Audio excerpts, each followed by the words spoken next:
사도신경 하심으로 하나님 앞에 신앙 고백 드리겠습니다. 전능하사 천지를 만드신 하나님 아버지를 내가 믿사오며 그 외아들 우리 주 예수 그리스도를 믿사오니 이는 성령으로 잉태하사 동정녀 마리아에게 낳으시고 본디오 빌라도에게 고난을 받으사 십자가에 못 박혀 죽으시고 장사한 지 사흘 만에 죽은 자 가운데서 다시 살아나시며 하늘에 오르사 전능하신 하나님 우편에 앉아 계시다가 결의로서 산자와 죽은 자를 심판하러 오시니라. 성령을 믿사오며 거룩한 공회와 성도가 서로 교통하는 것과 죄를 사하여 주시는 것과 몸이 다시 사는 것과 영원히 사는 것을 믿사옵나이다. 아멘. 오늘 우리에게 주신 하나님 말씀은 이사야서 53장 1절에서 12절까지 말씀입니다. 이사야서 53장 1절에서 12절까지 말씀 함께 읽겠습니다. 이사야서 53장 1절에서 12절까지 말씀 함께 읽겠습니다. 읽습니다. 시작. 우리가 전한 것을 누가 믿었느냐? 여호와의 팔이 누구에게 나타났느냐? 그는 주 앞에서 자라나기를 연한 순 같고 마른 땅에서 나온 뿌리 같아서 고운 모양도 없고 풍채도 없은즉 우리가 보기에 흠모할 만한 아름다운 것이 없도다. 그는 멸시를 받아 사람들에게 버림받았으며 간고를 많이 겪었으며 질고를 아는 자라. 마치 사람들이 그에게서 얼굴을 가리는 것 같이 멸시를 당하였고 우리도 그를 귀히 여기지 아니하였도다. 그는 실로 우리의 질고를 지고 우리의 슬픔을 당하였거늘 우리는 생각하기를 그는 징벌을 받아 하나님께 맞으며 고난을 당한다 하였노라. 그가 찔림은 우리의 허물 때문이요 그가 상함은 우리의 죄악 때문이라. 그가 징계를 받음으로 우리는 평화를 누리고 그가 채찍에 맞음으로 우리는 나음을 받았도다. 우리는 다 양 같아서 그를 행하여 각기 제 길로 갔거늘 여호와께서는 우리 모두의 죄악을 그에게 담당시키셨도다. 그가 곤욕을 당하여 괴로울 때에도 그의 입을 열지 아니하였으며 마치 도수장으로 끌려가는 어린 양과 털 깎는 자 앞에서 잠잠한 양같이 그의 입을 열지 아니하였도다.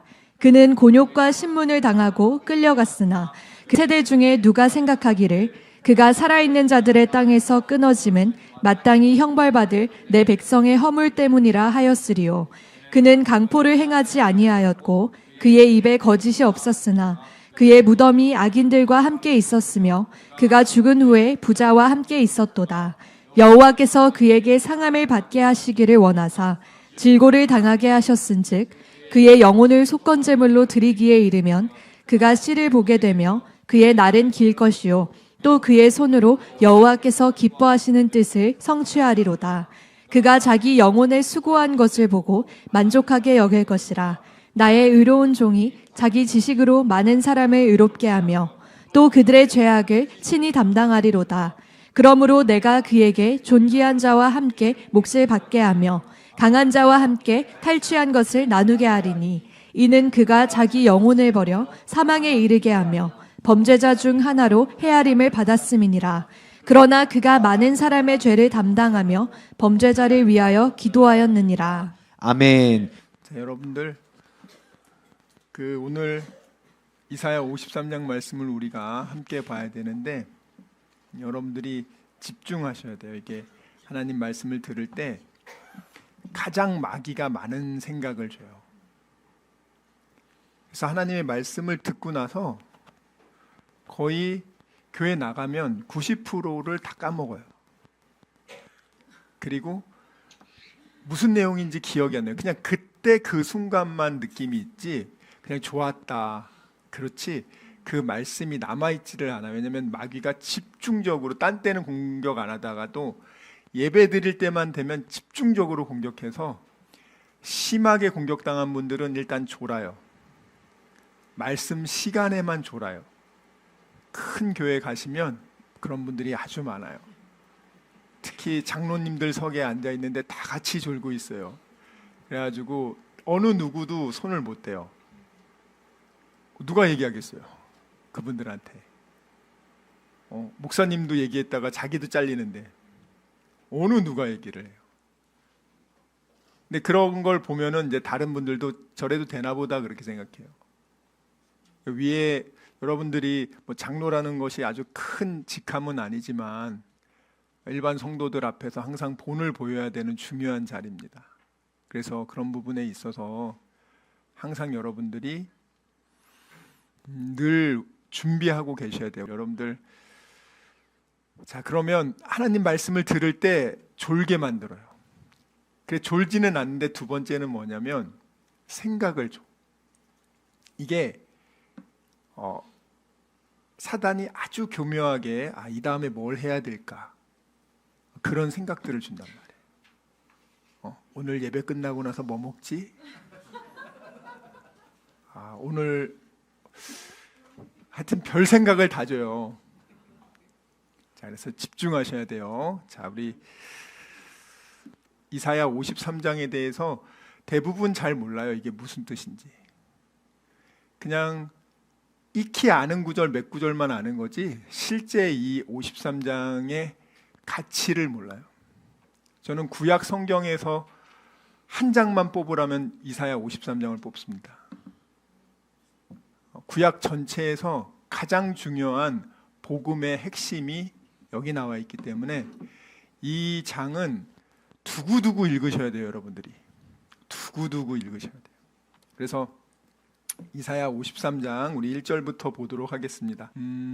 자, 여기 보시면 우리의 전한 것을 누가 믿었느냐, 예수의 팔이 네게 나타났느냐. 여러분들 이 내용을 보면 도대체 이게 무슨 내용이지? 이렇게 생각한단 말이에요.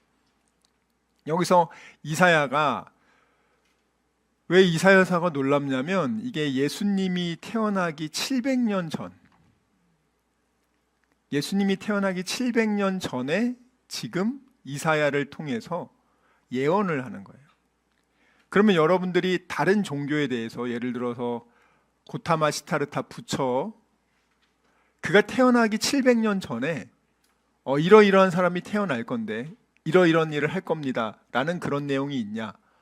전혀 없어요. 공자? 그건 뭐 아예 그런 건 존재하지도 않아요. 여러분, 공자는. 뭐 마호멧? 공부해 보세요. 이슬람. 전혀 그런 내용 없어요. 그러니까 여러분들이 조금만 관심을 가지고 공부를 조금만 해본다면 기독교는 너무 독특한 거야. 어떻게 이럴 수가 있지? 그러니까 일반, 그래서 사람들이 이걸 믿을 수가 없으니까 제가 말씀드렸잖아요. 이거를 사실 이렇게 정말 기록된 책이 없는데 유일하거든요.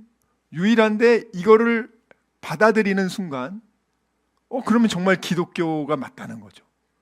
이걸 받아들일 수가 없는 거야. 그럼 어떻게 해야 돼요? 이사야라는 사람이 700년 전에 이걸 쓴 게 아니라 실제로는 한 명이 이거를 마치 옛날에 쓴 것처럼 해가지고 예수님 이후에 그것을 전부 기록했다, 뭐 이렇게 얘기하는 거예요. 쉽게 말하면. 근데 사실은 그 얘기를 믿는 사람들도 있어요, 지금.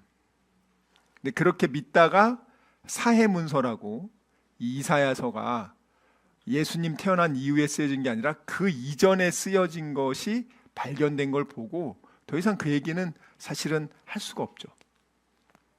그러니까 여러분들이 700년 전에 예수가 이렇게 될 겁니다 라는 내용이 53장인 거예요. 자, 첫 번째가 뭐냐면 우리가 전한 것을 예수 메시아가 이런 분입니다 이렇게 얘기를 했을 때 아무도 안 믿습니다.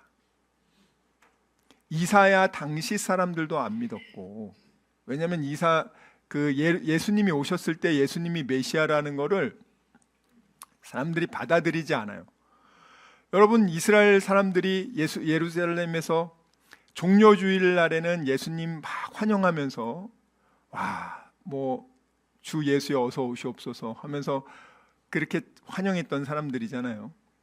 그 사람들이 예수 죽이라고 소리친 사람들이에요. 며칠 지나서는. 이해하셨어요? 나사로를 살린 다음에 소문이 났어요. 예수가 죽은 사람도 살렸더라. 이제 그분이 오면은 이제 우리 이제 로마에서부터 벗어나겠다 생각하고 오늘 때 환영하고 박수 쳤는데 며칠 지나서 가만히 보니까 예수님이 하는 일이라고는 가서 로마 군인들을 쳐 죽이는 게 아니라 엉뚱한 소리 하고 있어. 나는 죄를 위해서 어린 양이다 뭐 이런 식으로 하고 가서 성전 청소하고 계시고 이들이 생각할 때는 기대가 컸잖아요. 이제 예수가 죽은 사람도 살리니까 전쟁 중에 누가 죽으면 다 살리고 군량미 필요하면 오병이어로 다 먹이고 날씨도 마음껏 해가지고 천둥도 치게 하고 그걸 기대했는데 막상 자기가 기대한 메시아가 아니라는 거예요. 자기가 생각했던 메시아의 모습이 아니야. 그 와중에 이제 선동을 당하죠. 대제사장들에 의해서 선동 당하니까 그래 저놈은 가짜였어.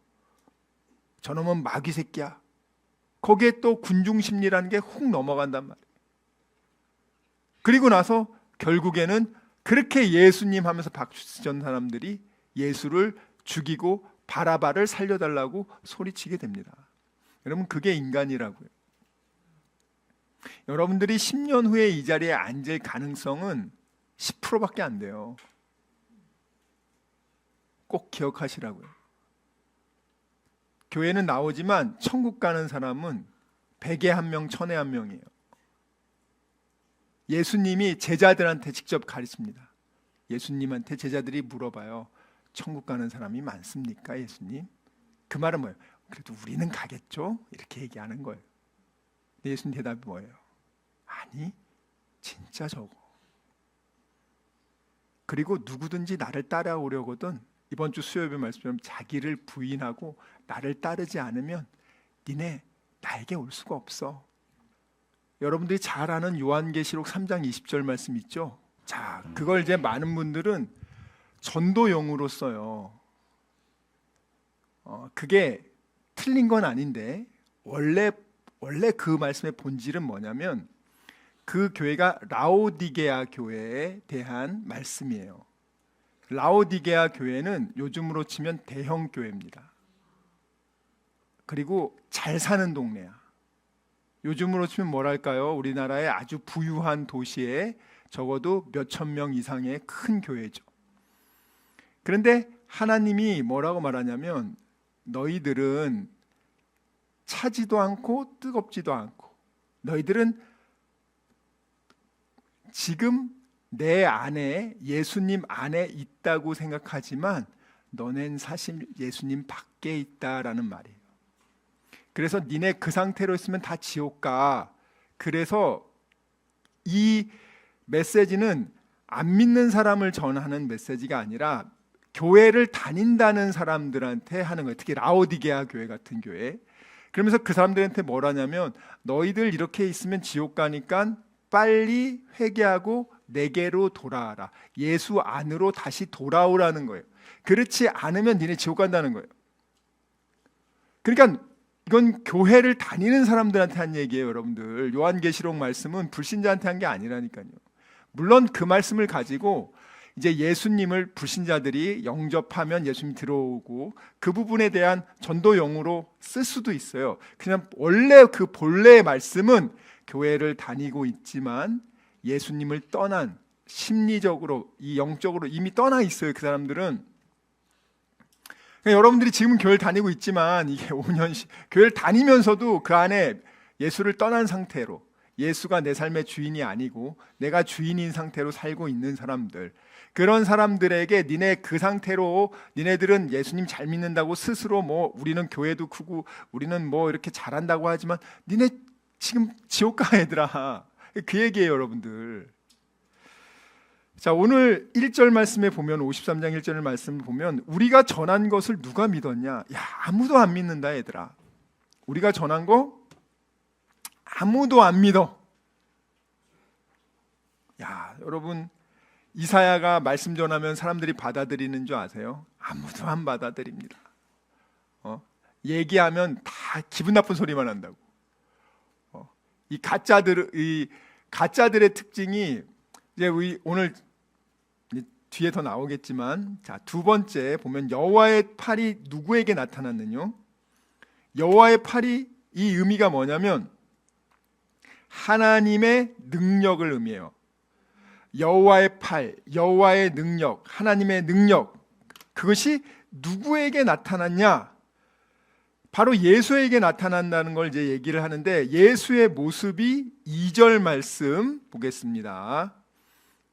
그는 주 앞에서 자라나기를 연한 순 같고 마른 땅에서 나온 뿌리 같아서 고운 모양도 없고 풍채도 없은즉 우리가 보기에 흠모할 만한 아름다운 것이 없도다.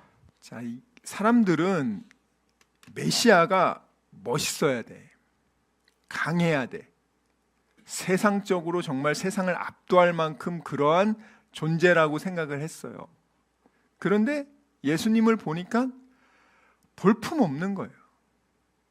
야, 참 별 볼 일 없다. 그리고 출신이 갈릴리 출신이야. 아니, 그런 사람이 뭘 할 수 있겠어?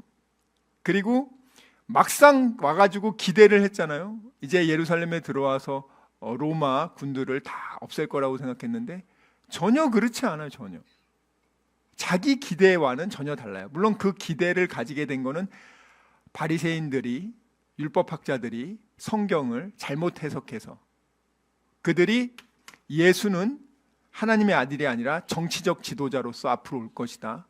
그리고 그 정치적 지도자가 와서 우리를 부국강병, 평화롭게 할 거고 다윗처럼 최고의 제국을 만들 거야. 이런 식으로만 가르쳤는데 예수님이 와서 하는 걸 보니까 그 전까지 예수님이 행한 7가지 기적들은 죽은 사람을 살리고 오병이어의 기적을 베풀고 그런 모든 것들은 하나님의 아들 되심을 증거하기 위한 사인들이었는데, 그런 사인들은 통해서 이들은 오히려 이제 이분이 굉장히 능력 있는 분이고 우리를 로마에서부터 자유케 할 거야, 이렇게 생각을 했는데 막상 들어와서 보니까 하는 게 그게 아니야. 자, 그러니까 이 3절 보세요. 3절. 그는 멸시를 받아서 사람에게 실어버린 바 되었으며. 예수님이 그러잖아요. 그렇게 예수님 환호하던 사람들이 예수님 보고 조롱합니다. 네가 하나님의 아들이야? 그럼 십자가에서 내려와 봐. 네가 하나님의 아들이야? 네가 그렇게 능력이 있어? 근데 너 왜 그러고 있어? 왜 십자가형을 지고 있어? 그는 멸시를 받아서 사람들에게 실어버린 바가 되었으며. 그리고 얼마나 많이 맞았습니까? 채찍질 당하고 멸시 천대를 다 당했어요. 모든 사람들이 그를 귀하게 여기지 아니었어요. 왜? 제자들도 다 도망갔잖아요. 다른 사람들은 그래도 그렇다 하더라도 제자들마저도 다 도망갔어요, 여러분들. 그게 인간의 실력이에요, 여러분. 그래서 4절 말씀 읽어봅니다.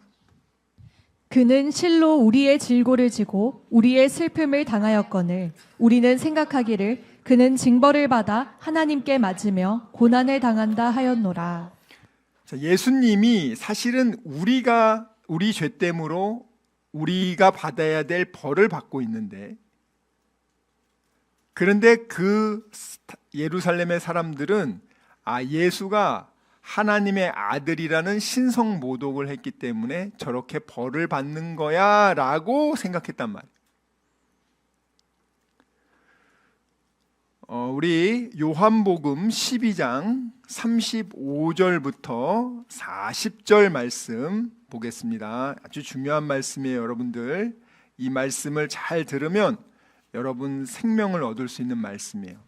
말씀을 여러분이 항상 이렇게 생활을 하실 때 뭐에 주의해야 되냐면 3가지 음성이 있어요. 이것이 하나님의 말씀일까? 하나님도 늘 여러분에게 말하거든요. 부모가요, 어린 자식들 보면은 오늘 이렇게 밖에서 왔으면 손 씻어야지, 그래 이제 밥 먹어야지 부모가 그러거든요. 하나님도 똑같아요. 하나님이 여러분을 너무너무 사랑해서 일단 하나님은 아침에 일어나자마자 여러분들 머리카락이 오늘 몇 개 빠졌고 몇 개 났는지 벌써 세고 계세요. 이미 알고 계세요. 너무 사랑하니까. 하나님이 오늘 얘기해 준단 말이에요. 오늘 이렇게 해라. 그걸 하나님의 성경 말씀을 통해서 알려주실 때도 많고, 또 어떨 때는 사람들을 통해서 알려주실 때도 많아요. 또 반면 마귀도 얘기를 해요. 마귀도 메시지를 뱀을 통해서 혹은 미디어를 통해서 주변 사람을 통해서 여러분에게 얘기합니다. 자, 그래서 크게 이 두 가지, 물론 자기 생각도 있죠. 그런데 여러분들이 어떤 생각이 딱 왔을 때 이것이 정말 하나님의 말씀인지 마귀가 주는 건지 이게 분별할 수 있는 지혜가 필요해요. 이 분별력을 달라고 기도해야 돼요. 정말 만약에 분별이 안 될 경우에는 기도 많이 하고 말씀 보고 그런 신실한 분들한테 가서 같이 의논할 필요성이 있어요.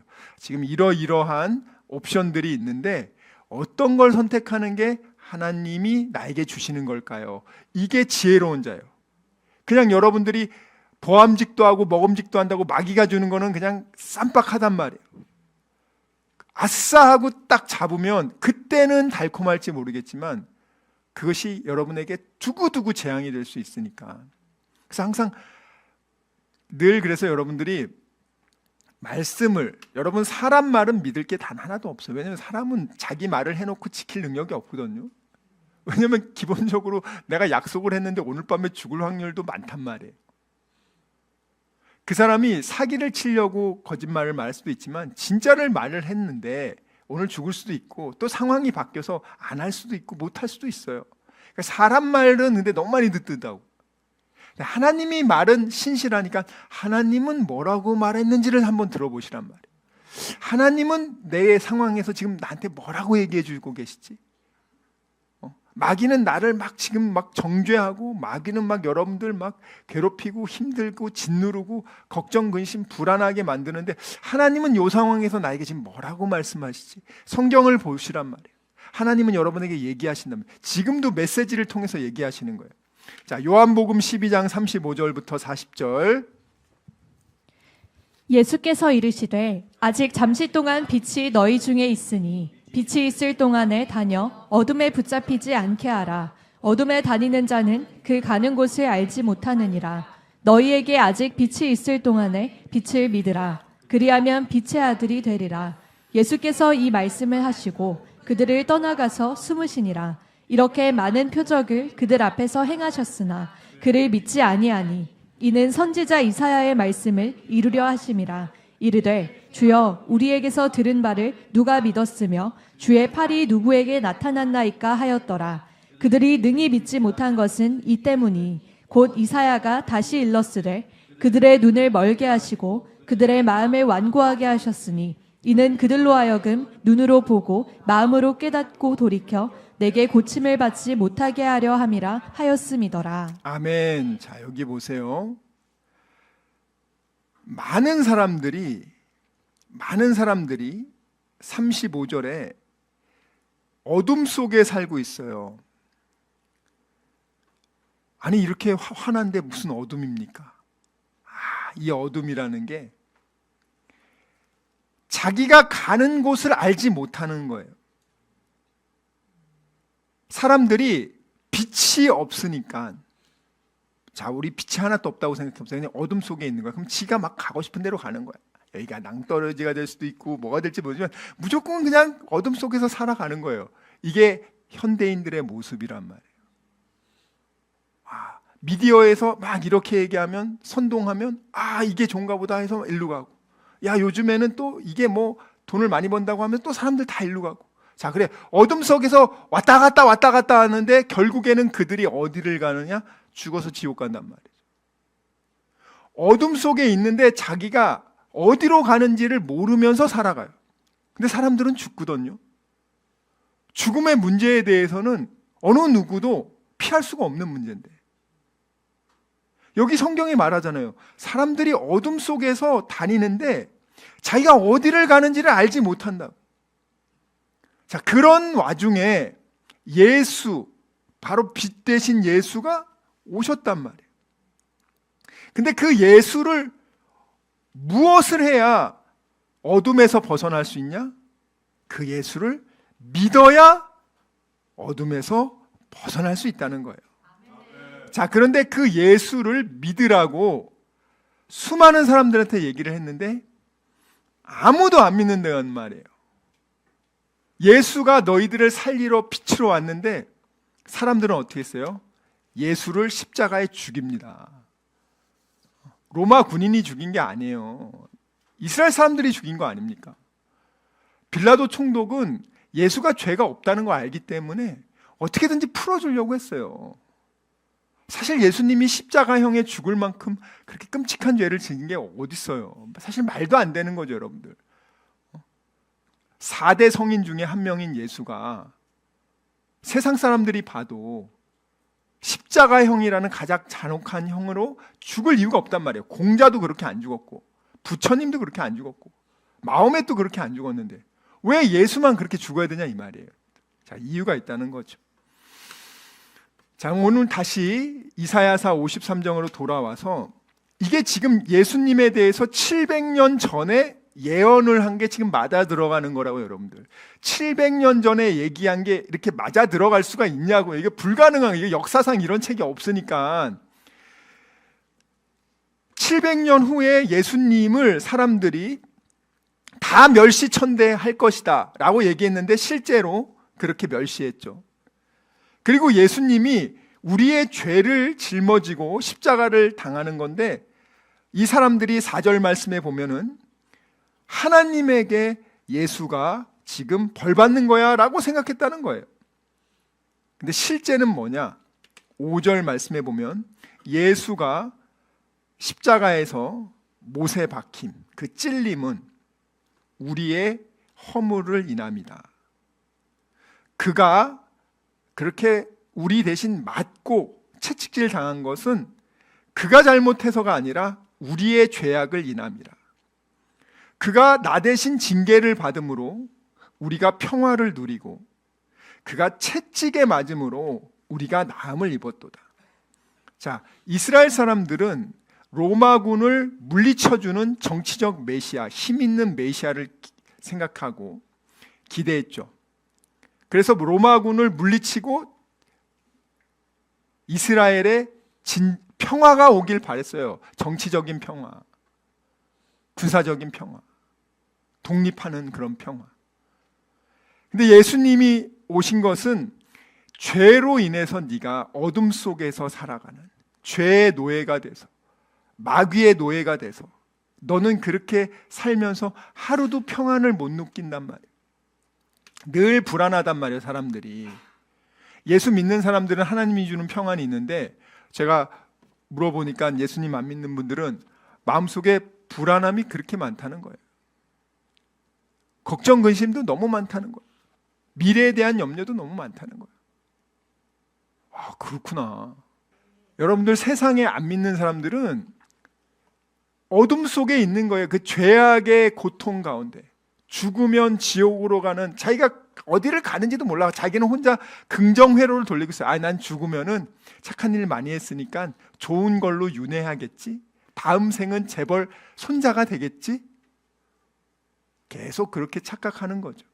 근데 실제로 죽으면 그렇지 않습니다. 죽으면 천국, 지옥 둘 중에 하나밖에 없어요. 근데 사람들은 그걸 모르고 그냥 미디어에서 너 죽으면은 너는 다음 생에 좋은 걸로 될 거야. 혹은 미디어에서 넌 죽으면은 야 그냥 끝이야. 다음 생 없어. 그거 다 가짜야. 여러분들은 이런 식으로 착각하면서 하는 거죠. 실제는 그게 아니라는 거예요. 실제는 이 세상만 있는 게 아니라 영의 세계, 죽음 이후의 세계가 있는데 그 세계에 대해서 아무도 모르고 관심이 없이 갈 바를 모르게 어둠 속에 살다가 다 지옥 가는 걸 보고 안타까운데 빛이신 예수님이 오셨다는 거지. 자, 그 예수님이 십자가에 달려서 죽은 것은 왜 죽었냐? 우리의 죄와 허물 때문이라는 거예요. 우리가 잘못한 것을 우리가 대신 죽어서 지옥 가야 될 걸 그가 대신 받았다는 거예요, 지금. 자, 이게 지금 예수님이 오시기 전에 700년 전의 얘기입니다. 자, 그래서 6절 말씀 보세요. 6절. 우리는 다 양 같아서 그를 행하여 각기 제 길로 갔거늘 여호와께서는 우리 모두의 죄악을 그에게 담당시키셨도다. 자, 여기 지금 이 이사야서 기록된 게 예수님 태어나기 여러분 700년 전에 기록된 겁니다. 이걸 누누이 기억하셔야 돼요. 마치 예수님이 한 것을 다 보고 그 이후에 기록된 것 같죠. 아니란 말이에요.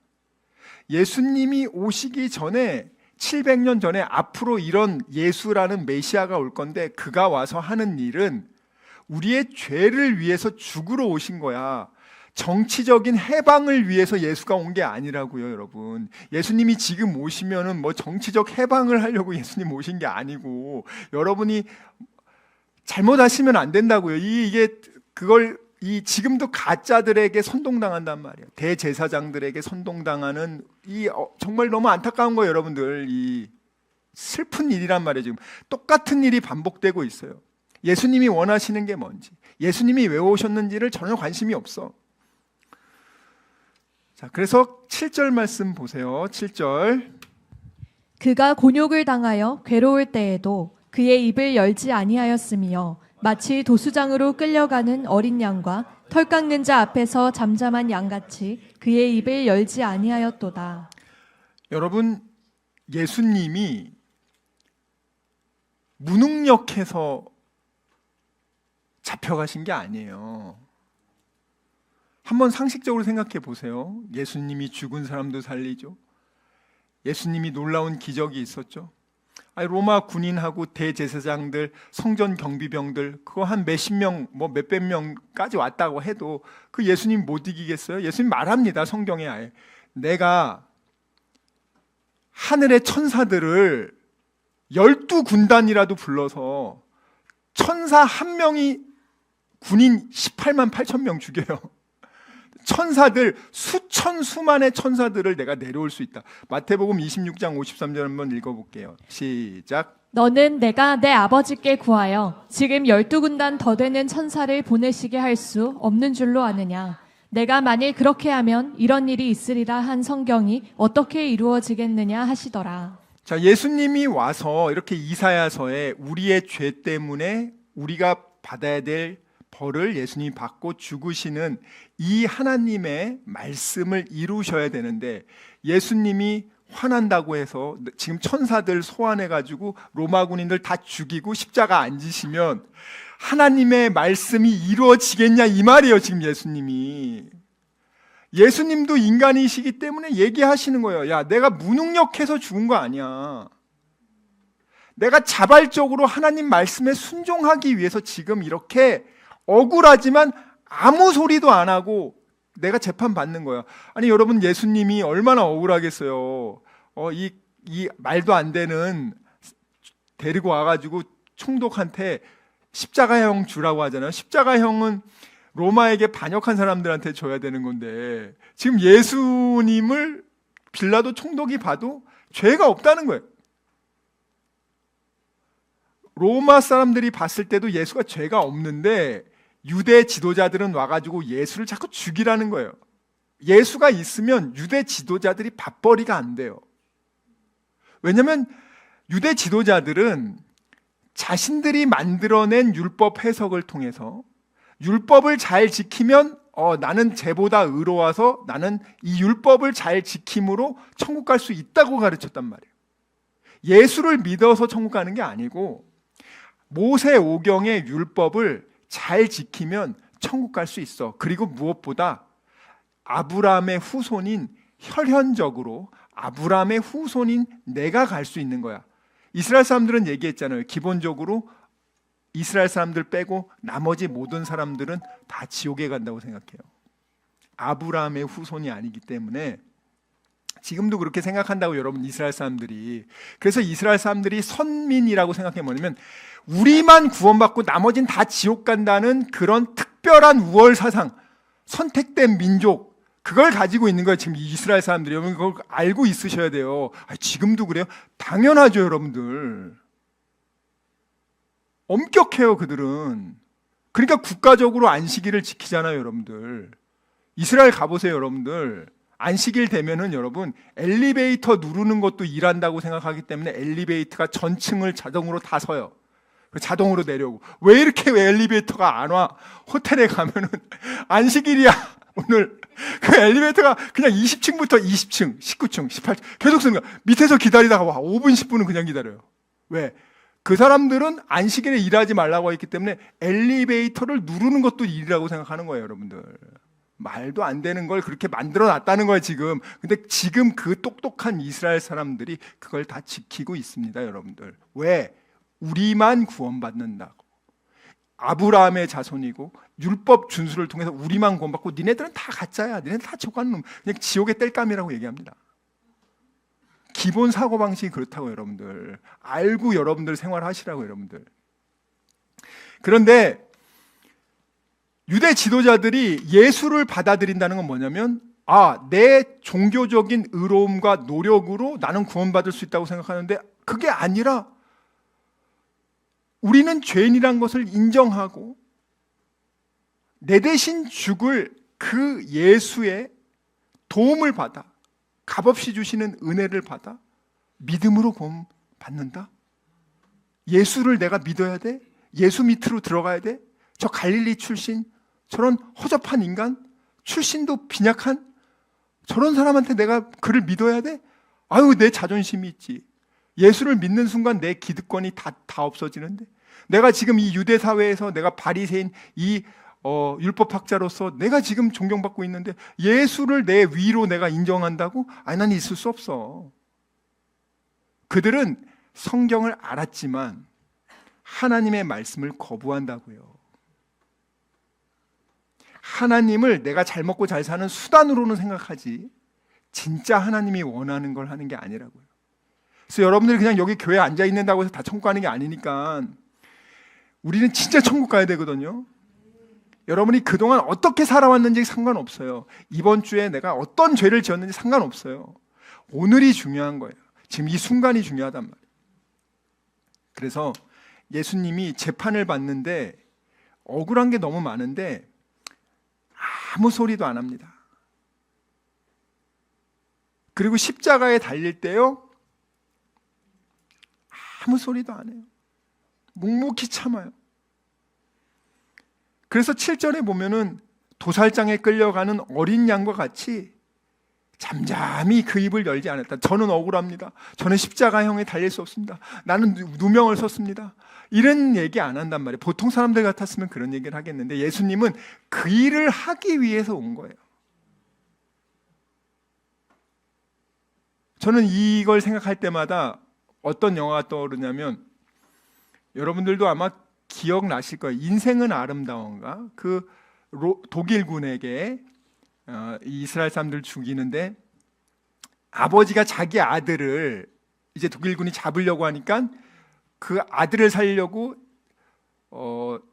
관심을 끌려고 자기가 대신 막 소리 지르면서 그 아버지가 대신 잡혀갑니다. 아들은 숨겨놓고.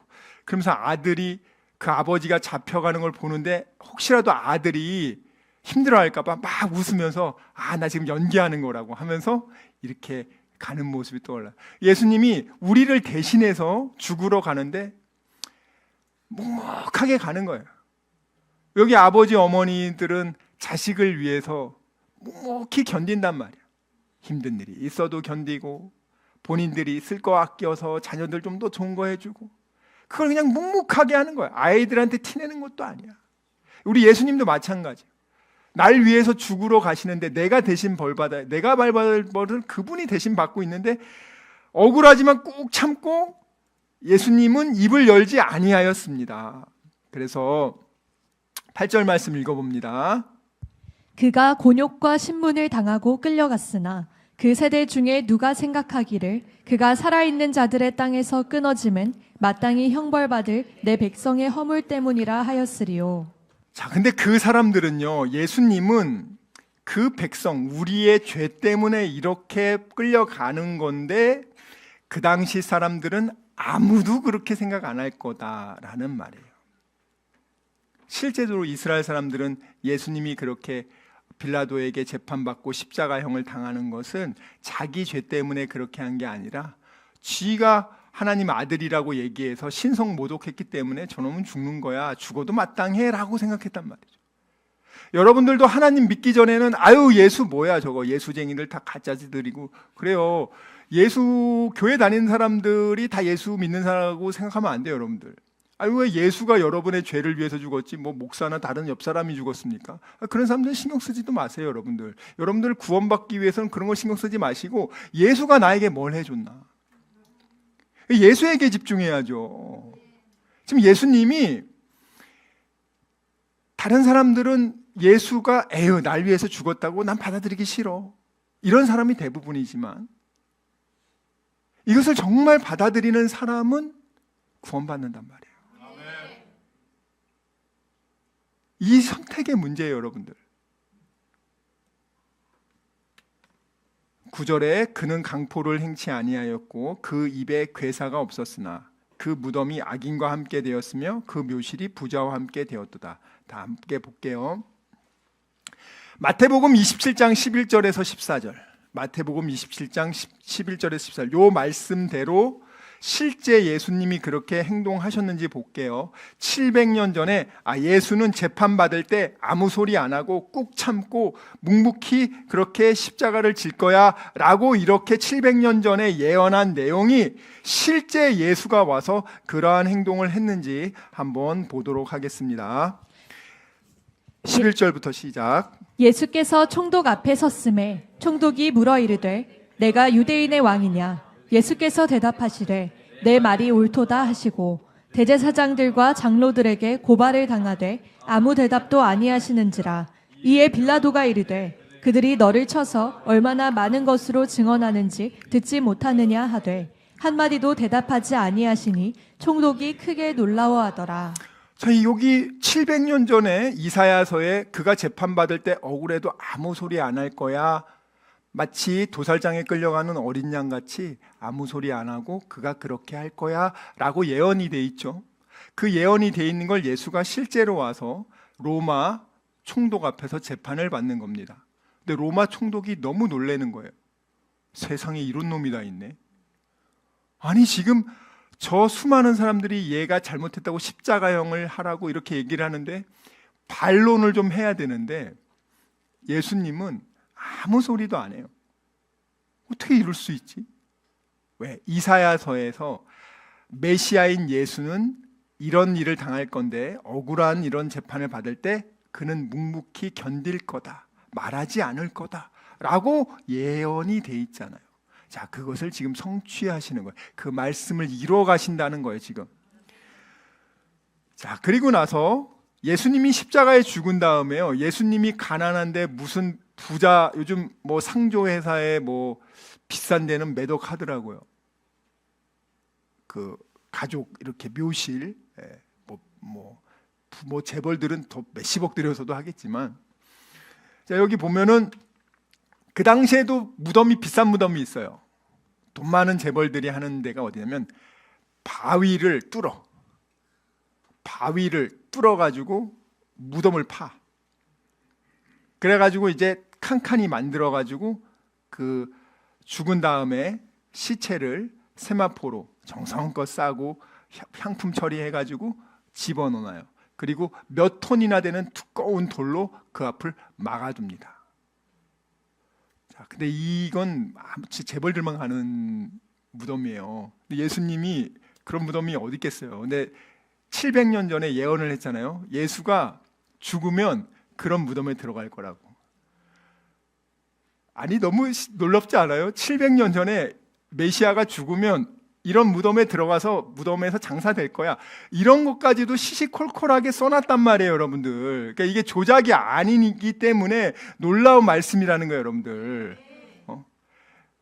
이게 조작이 아니라는 게 벌써 그 고고학 자료가 다 나왔잖아요. 사해문서 나중에 찾아보세요. 자, 그러면 우리가 읽어볼게요. 마태복음 27장 57절에서 60절 말씀.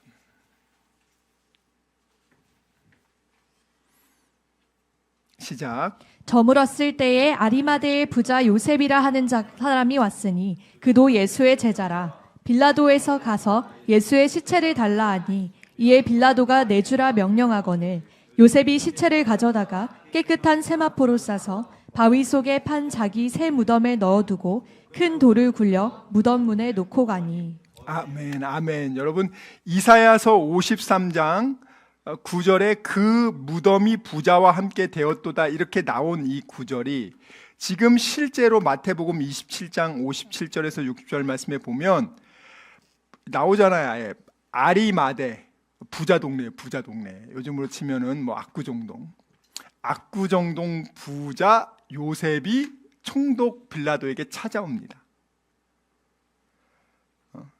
한 재산은 뭐 몇천억 되겠죠. 그래서 그가 말합니다. 예수의 시체를 주세요. 제가 장례를 치르겠습니다. 그래서 요셉이 어떻게 했다고요? 정성껏 세마포로 시체를 싸고 자기가 죽으면 들어갈 새 무덤, 몇십억 주고 아주 좋은 무덤 하나 만들어 놨는데 그거를 예수 시체를 그 안에 넣었다는 거예요. 지금.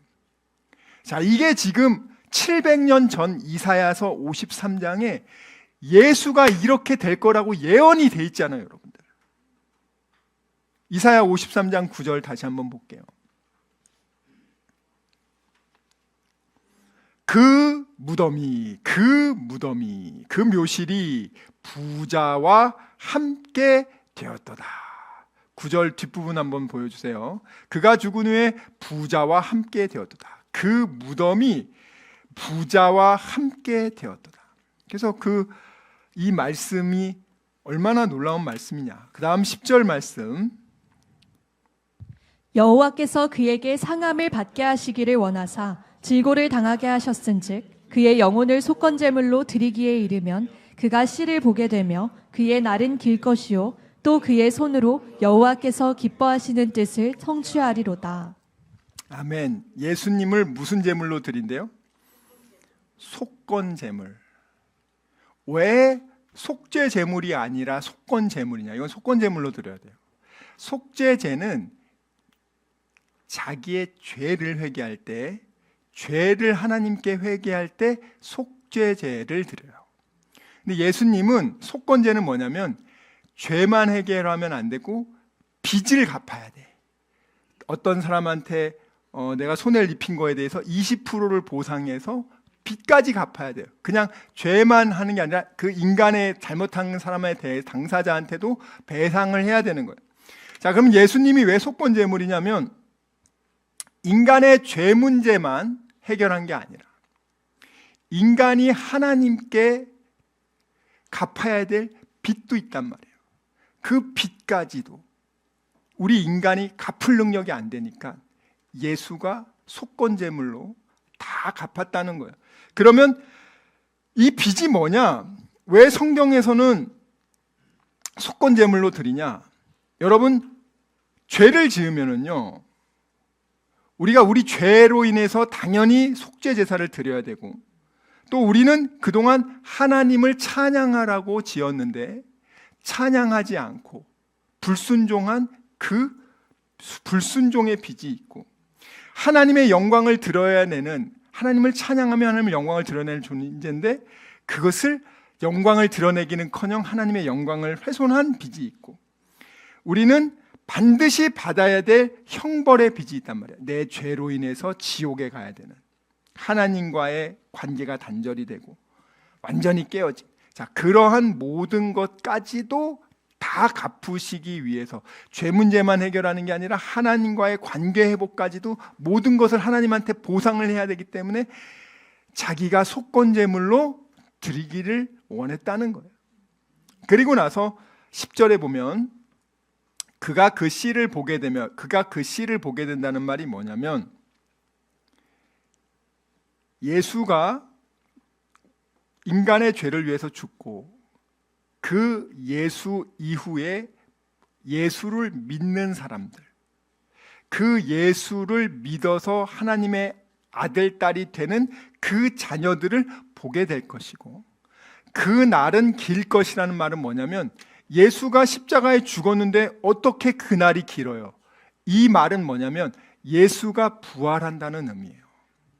이 이사야서 10절 말에는 예수의 십자가의 죽음과 그리고 그 예수를 믿어서 앞으로 믿는 자들이 나올 것이고, 예수가 부활할 것이고, 그리고 그의 손으로 하나님의 뜻을 성취할 것이다 라고 예언이 되어 있는 거예요. 실제로 예수님은 십자가에 죽으셨죠. 부활하셨죠.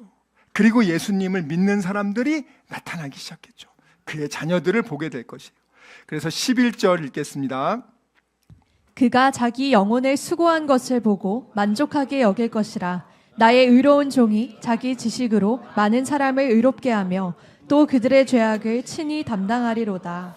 자, 여기서 주목할 게 이 자기 지식으로 많은 사람을 의롭게 하며라고 이 부분을 여러분 꼭 기억하셔야 돼요. 나는 예수가 누군지 아니까 지식으로 천국을 가는구나. 그래, 나 오늘 성경 말씀 들었어. 오케이. 지식으로 가나 보다. 그렇게 여러분들이 단편적으로 이건 잘못하는 거예요. 원어를 알아야 돼요. 이 지식은 그냥 지식이 아니에요. 이거는 이 다트라는 말이 뭐냐면 여러분이 지식이 누구 무언가를 안다는 거잖아요. 근데 이 다트라는 지식은 이 안다라는 거의 명사형이에요. 근데 이 안다라는 뜻이 원래 원어는 여러분이 많이 들어봤을 거예요. 야다라는 뜻이에요. 그러니까 이 야다라는 건 뭐냐면 창세기 4장 1절 한번 볼게요. 창세기 4장 1절. 아담이 그의 아내 하와와 동침하매 하와가 임신하여 가인을 낳고 이르되 내가 여호와로 말미암아 득남하였다 하니라. 자, 이게 지금 여기 4장 1절에 보면 원래 원어는 뭐라고 나오냐면 아담이 그의 아내 하와와 동침하며 이렇게 나왔잖아요. 근데 원래 이렇지 않아요, 원어가. 그러니까 이게 원어 성경을 봐야 되는 이유가 여기서 나오는 거예요. 아담이 그의 아내 하와와 동침하며라고 안 나와요, 원어에는. 아담이 그의 아내 하와를 알매라고 나와요. 안다라는 단어를 써요. 야다라는 단어를 쓴단 말이에요. 그러니까 이게 뭐냐면 야다라는 것은 그냥 하는 게 아니라 육체적인 남녀가 성관계를 통해서 서로를 이제 알아가는 것.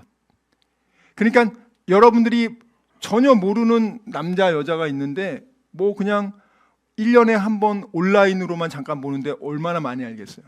근데 그 사람들이 결혼을 해가지고 부부 생활을 하면서 서로를 알아가는 거죠. 그걸 야다라고 하는 거예요. 그러니까 이 야다는 단순한 정보가 아니라 경험적으로, 관계적으로, 인격적으로 연결되어 살아가면서 아는 것을 의미하는 거예요. 그러니까 아담이 그의 아내 하와를 아는데 원래 이 동침하면은 이제 쉽게 번역이 된 거고 예전에는 알매라고 나왔단 말이에요. 아니 왜 어떻게 아는데 갑자기 애를 낳지? 그게 아니라 그런 성적인 관계를 통해서 깊이 그 사람을 알아간다는 그런 야다가 쓰였다. 그 야다의 명서형이 다트. 오늘 지금 지식.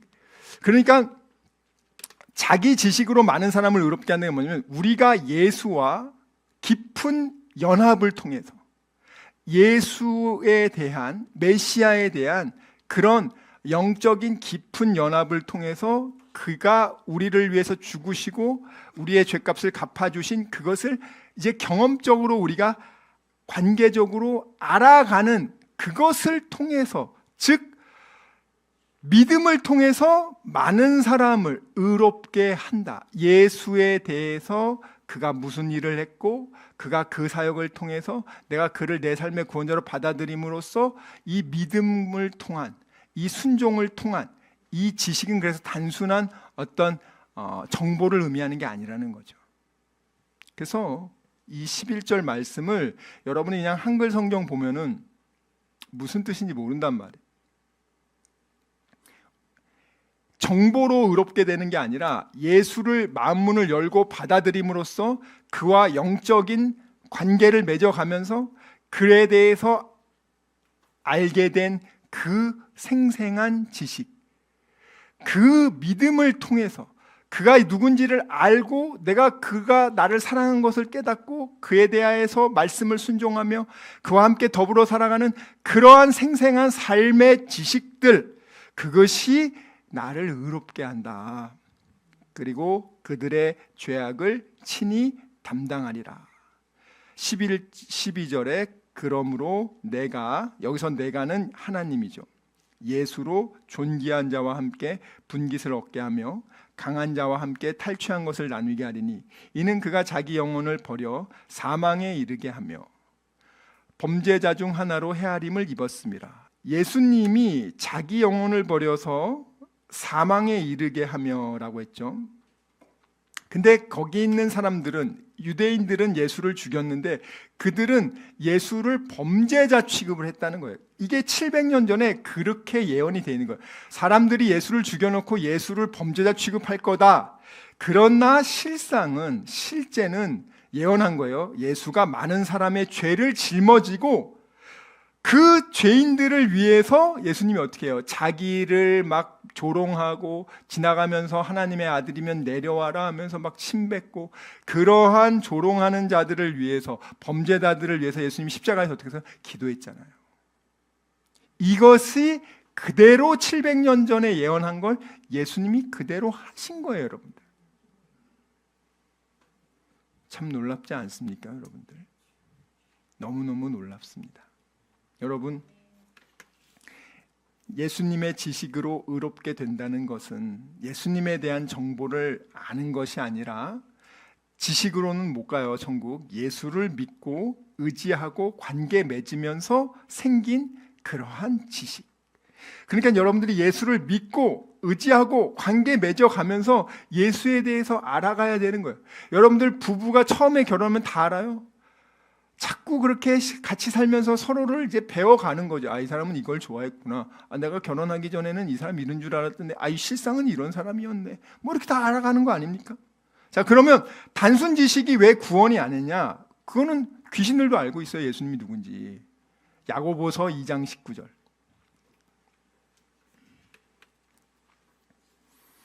여러분, 귀신이요, 예수님에 대해서 제일 잘 알아요. 귀신같이 알아요, 여러분들. 귀신들이.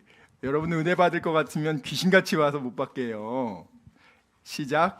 내가 하나님은 한 분이신 줄을 믿느냐? 잘하는도다. 귀신들도 믿고 떠느니라. 귀신들도 압니다, 예수님이 누군지. 그럼 예수님을 알기 때문에 천국 갑니까? 아니죠. 정보로 가는 게 아니라 예수님을 내 마음 문을 열고 나를 위해서 죽으신 것을, 이 내용을 내가 인정하고 받아들이고 그 예수와 함께 관계를 맺으면서 그런 삶을 살면서, 예수님은 이런 분이시구나. 나를 너무너무 사랑하시는 분이구나. 너무 사랑하니까 그 예수님의 말씀을 순종하려고 하는 거예요, 여러분들. 진짜 여러분들이 스스로에게 물어보세요. 내가 지금 예수님하고 알고 있는가? 사랑을 맺으며 살고 있는가? 관계를 맺으며 살고 있는가? 본인만 알아요, 여러분들. 남들이 판단하는 게 아니에요. 그래서 구원을 만드는 참된 믿음은 물론 첫 번째 예수를 알아야 돼요. 그리고 예수가 구원자라는 사실을 인정해야 돼요. 그 다음 세 번째 뭐냐? 이게 중요해요. 그래, 그분이 내 삶의 구원자야? 그분을, 이제 내 삶을 그분에게 맡겨야 돼요. 신뢰해야 된단 말이에요. 그러니까 왜 예수 믿는 사람들이 이 불안이 없냐면 하나님을 신뢰한단 말이야. 미래에 대해서 난 모르지만 나를 사랑하사 나를 위해 몸 바쳐 피 흘려 생명 주신 이 예수가 나를 지켜준다. 예수님 말하잖아요. 내가 너를 지켜줄 거다. 나는 밤에도 안 자고 너를 24시간 지켜줄 거야. 예수님이 말한 거예요. 그러니 너 걱정하지 마. 내가 너를 지켜준다니까. 부모가 자식을 품에 안듯이 내가 너를 늘 품에 안고 있어. 자, 그게 예수 믿는 사람들은 그 약속을 받은 거니까. 그렇게 살면서 경험해 나가는 거예요, 여러분들. 진짜 예수님이 나 이렇게 어려울 때 날 지켜줬네. 이렇게 힘든 상황에서 예수님이 도와줬네. 내가 실수하고 연약할 때 부모가 그 실수를 덮어주고 메꿔주는 것처럼 이렇게 해줬네. 내가 사고 이렇게 쳐서 잘못했는데 부모가 해결해 주듯이 예수님이 와서 나를 긍휼히 여겨줬구나. 나를 다시 싸매줬구나. 그걸 알아가는 거예요, 여러분들. 그래서 여러분들, 오늘 이 시간 예수님이 말합니다. 요한복음 1장 12절. 오늘 이 시간 여러분들 이 말씀을 잘 기억하셔야 돼요. 요한복음 1장 12절. 영접하는 자, 곧 그 이름을 믿는 자들에게는 하나님의 자녀가 되는 권세를 주셨으니. 자, 이거 지금 대통령이 말한 거 아닙니다. 여러분, 이거 지금 누가 얘기한 건지를 잘 기억하셔야 돼요. 이거를 하나님이 지금 예수님이 얘기하는 거예요. 예수님이. 이거 헛소리 아니에요. 이거는 세상 끝날까지 이거는 지키는 말입니다. 여러분 사람들 말, 그러니까 듣고 싶으면 예수님 말 들으세요. 마귀 말 듣지 마시고 사람들한테 휩쓸려 그냥 부하내동하지 마시고, 지금 예수님이 말하잖아요. 예수를 영접하는 자, 그 이름을 믿는 자들에게는 무슨 권세를 준다고요? 아유, 미국 시민권만 돼도 대단한데 대통령 양자가 된다는 거 갖고 양자가 된다고요? 하나님의 아들, 딸이 된다는 거 아닙니까 지금? 너무 큰 은혜니까 어찌할 바를 모르잖아요. 왜 현실감이 안 오죠? 근데 이 말을 듣는 사람은 그렇게 된다고요. 놀라운 말씀이에요. 자, 그리고 요한계시록 3장 20절. 요한계시록 3장 20절. 볼지어다 내가 문 밖에 서서 두드리노니 누구든지 내 음성을 듣고 문을 열면 내가 그에게로 들어가 그와 더불어 먹고 그는 나와 더불어 먹으리라. 아멘. 자, 보세요. 내가 지금 너 마음 문을 밖에서 두드리고 있어. 지금 하나님이 저를 통해서 여러분에게 메시지를 전하는 말이에요. 하나님의 음성을, 하나님의 말씀을, 제 얘기를 전하는 게 아니라 지금 하나님 말씀을 전하는 거예요. 그러면 하나님의 말씀을 여러분들이 지금 들었어요? 그렇구나. 내 마음 문을 열고 내가 받아들이면 예수님과 내가 그런 영적인 결합이 된다는 거예요. 여러분, 멋진 남자가 어떤 자매에게 프로포즈를 탁 했어요. 근데 그 자매가 난 너 싫어하면 안 되는 거죠. 근데 그 자매가 오케이 알았어요 받아들이면 둘이 부부가 될 수 있는 거고요. 하나님이 자유의지를 줬어요. 지금 예수님이 여러분에게 프로포즈 하는 거예요. 야, 정말 내가 너와 함께 이런 영적인 깊은 결합을 통해서 내가 너에게 구원을 주고 싶고 너에게 천국을 선물로 주고 싶고 내가 아들, 딸로 삼고 싶어. 이렇게 얘기를 하는데 자유의지가 있어서 여러분이 거부할 수도 있고 선택할 수도 있어요. 근데 선택하면 바로 우리 예수님과 이 즉시 하나님의 자녀가 되는 그 놀라운 권세를 주셨다잖아요. 반면 여러분 마귀는요, 안 물어봅니다. 이미 여러분 안에 점령해서 여러분을 갖고 놀아요. 맨날 걱정, 근심, 불안, 초조, 맨날 무엇을 먹을까, 무엇을 마실까 걱정하면서 어둠 속에 있다가 어둠 속에서 헤매다가 지옥 가요. 하나님에 대해서 생각도 못하게 만들어. 당신들이 원하는 게 도대체 뭐냐고요. 진짜 행복이 뭐 강남의 비싼 아파트, 뭐 명품백? 진짜 행복은 어디 있을까요? 거기에 없어요, 여러분들. 그래도 죽어요. 죄 문제를 해결 못하고 지옥 간다고요. 진짜 예수님이 와서 로마를 그냥 물리쳐버리고 정치적으로 해방시키면 그걸로 끝이에요? 그럼 죽으면 다 지옥 가는데? 진짜 예수님만이 할 수 있는 게 뭐예요? 죄 문제를 해결할 수 있는 유일한 분이란 말이에요. 진짜 교회가 해줄 수 있는 게 뭐예요? 이 예수를 전하는 거란 말이에요. 자, 요한복음 10장 9절입니다. 로마서 10장 9절. 로마서 10장 9절. 로마서 10장 9절. 자, 지금 예수님이 여러분에게 얘기합니다. 잘 들으세요. 시작. 내가 만일 내 입으로 예수를 주로 시인하며 또 하나님께서 그를 죽은 자 가운데서 살리신 것을 내 마음에 믿으면 구원을 받으리라. 자, 내 마음에 이 오늘 메시지들을 믿으면 어떻게 된다고요? 너 구원받는다고. 한 10년을 교회 다녀야 구원받는 거 아닙니까? 아니라고요. 오늘 받을 수 있어요. 오늘. 다음 주에 여러분 죽을지 몰라요, 여러분들. 늘 죽음에 대해서 생각 안 합니까, 여러분들? 아니, 왜 마치 10년, 20년 더 살 거라고 생각을 해요? 물론 그럴 수도 있겠죠. 내일 일을 모를 텐데. 한 치 앞을 모를 텐데. 계획은 세울 수 있죠. 준비는 할 수 있죠. 그거대로 되냐고, 여러분들. 죽음의 문제를 여러분들이 마음대로 할 수 있어요? 오늘 지금 말하잖아요. 네가 하나님께서 예수가 네 죄 때문에 죽었고 그가 부활하신 것을 네 마음에 믿으면 넌 오늘 구원받아. 하나님이 우리를 얼마나 사랑하십니까? 요한복음 3장 16절 우리 다 한번 외워보죠. 요한복음 3장 16절 하나님이 세상을 이처럼 사랑하사 하나님이 나를 이처럼 사랑하사 독생자 예수를 주셨으니 이는 그를 믿는 자마다 멸망하지 않고 영생을 얻게 하려 하심이라. 아멘. 여러분, 오늘 이사야서가 700년 전에 예언한 거 아무도 안 믿었어요. 그렇지만 저와 여러분은 이거 믿지 않습니까? 하나님이 지금 여러분을 부르시고 계세요. 하나님이 지금 여러분을 부른단 말이에요. 지금 여러분 어떤 소리에 집중하냐고요? 아, 오늘 재밌는 드라마 하는데 그거 봐야지? 아니, 지금 하나님이 이 순간 집중하고 있어요. 야, 너 살아야 돼. 너 지금 살아야 돼. 내가 널 살리고 싶어. 내가 너를 아들, 딸로 다시 너를 회복시키고 싶어. 내가 관계 맺고 싶어. 얘야, 마음문 좀 열어라. 이 시간 받아들여. 그리고 내가 너에게 들어가서 영적으로 우리는 함께 지내자. 내가 네 인생 책임져 줄게. 사람은 그 말하면 책임 못 지지만 하나님이 책임집니다.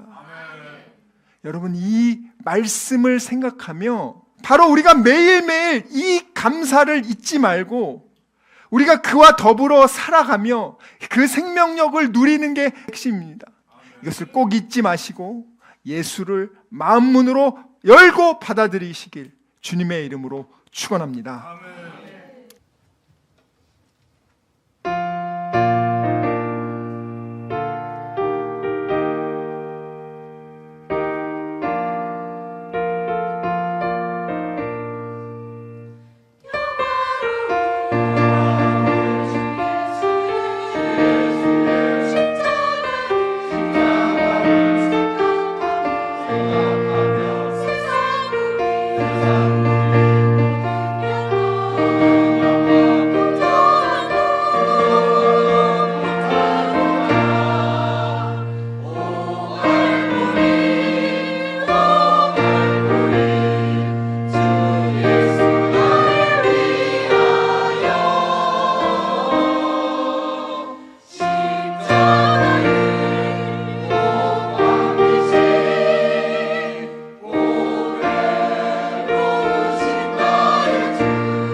기도하겠습니다. 전능하신 아버지 하나님, 감사합니다. 하나님, 이사야 선지자를 통해서 700년 전에 아버지 예수가 이 땅에 와서 그는 정치적인 지도자가 아니라 죄 문제를 위해 사망 권세를 깨고 마귀의 권세를 쫓아내고 하나님과의 관계가 깨어진 우리의 관계를 회복하는 속건 제물로 그의 피값으로 우리의 죄값을 다 갚아주시고 우리를 구원해 주신 이 놀라운 예수님의 사랑과 순종을 찬양합니다. 하나님, 이 예수님을 우리 모두가 아버지 마음 밖에 세워두지 말고 내 삶의 구원자, 내 삶의 주님으로 늘 모시며 살게 하여 주시옵소서. 주님의 은혜에 감사해서 자원하는 마음으로 귀한 헌금 드립니다. 저희들은 사람들에게 인정받기 위해서 드리는 것이 아니라 하나님의 은혜가 너무나 감사해서 감사함으로 드립니다. 주여, 주님께 예수의 이름으로 어린아이에게 물 한 잔 떠주는 것도 그 상을 잃지 않는다고 하신 주님, 감사함으로 주님께 드렸사오니 사랑하는 자녀들의 그 귀한 헌금 위에 그 마음의 중심을 보시고 하늘 문을 여시사 이 시간 하늘의 신령한 복과 땅의 기름진 복으로 사랑하는 귀한 성도들의 가정과 자녀와 일터와 그들의 범사 위에 흡족하게 채워 주시옵소서. 애쓰고 힘쓰고 수고한 것에 10분의 1을 주님께 드린 것 기억하시고 말라기에 말씀하신 것처럼 하늘 창고를 열어 쌓을 곳이 없게 부어 주시옵소서. 지금 그렇게 부어 주시는 하나님 감사합니다. 많은 성도들이 그렇게 복을 받게 하신 감사합니다. 기도 응답해 주시고 살아 역사하신 하나님을 찬양합니다. 너무너무 하나님 감사합니다. 우리 귀한 성도들, 이 시간 아픈 사람들이 있습니까? 하나님은 치료의 하나님입니다. 주님이 이 시간 치료의 광선을 부어주시어 그의 마음과 육체와 영혼의 모든 질병 치료하여 주시옵소서. 회복시켜 주시옵소서. 악한 마귀가 들어와 우리들의 마음과 생각을 괴롭히고 걱정 근심을 주고 불안 초조케 하고 있습니까? 이 시간 예수 그리스도 이름으로 명하노니 이 더러운 영들은 떠나갈지어다. 하나님이 우리를 지켜주십니다. 우리는 기도하지 않아도 하나님은 우리를 위해서 기도하며 예수님은 우리를 포기하지 않으십니다. 우리가 아버지 낙심하지 않고 다시금 예수의 앞으로 나아오게 하여 주시옵소서. 지금은 우리 주 예수 그리스도의 은혜와 하나님의 사랑과 성령님의 감화 감동 교통 위로하심이 이 예수를 늘 내 마음에 모시고 예수와 깊은 영적인 교제하기로 다짐하고 결단한 여기 모인 우리 모두와 귀한 다니엘 비전교회 성도들, 또 함께 예배드리는 자들, 그들의 가정과 자녀와 일터와 범사 위에 지금부터 영원토록 함께 있을지어다. 아멘.